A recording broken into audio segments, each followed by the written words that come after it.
Dagdag pang balita mga kabrigada, ang pagtatayo ng catch basin, isa sa mga nakikitang solusyon ni Manila Mayor Isko Moreno sa pagbaha sa kanilang lungsod.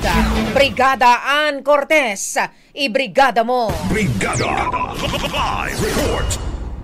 Brigada Leo, muling ang ipinagpatuloy ng Department of Engineering and Public Works ngayong araw ang declogging at pag-vacuum ng tubig baha sa kabaan ng Taft Avenue. Ayon kay Manila District 2 Engineer Manuel Garcia, ito na nga ang pangatlong araw nila ng paggawa nito upang mapabilis ang pagkupa ng tubig sa lugar.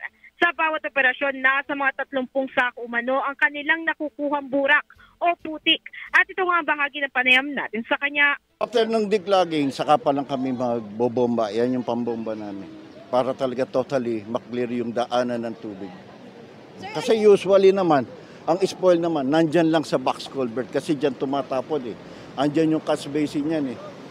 So yung daloy ng tubig papunta doon kung saan siya dapat tumakbo, maluwag naman yun. Dyan lang sa pinakapuno nagkakaroon ng spoil. Samantala, habang isinasagawa ang operasyon ngayon, ay bumisita naman din si Mayor Isko Moreno rito. Well, generally, salamat sa Diyos, medyo the entire city is passable.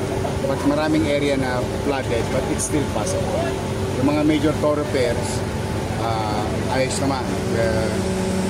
Passable din sila. Pero maliban nga sa dredging at clogging, isa nga ang pagtatayo ng catch basin sa mga nakikitang solusyon ni Isko para maresolba ang problema sa baha. Magpapatuloy naman din daw sila sa paggawa ng kanilang trabaho sa abot ng kanilang makakaya. Live mula rito sa Manila, in the heart of changing lives.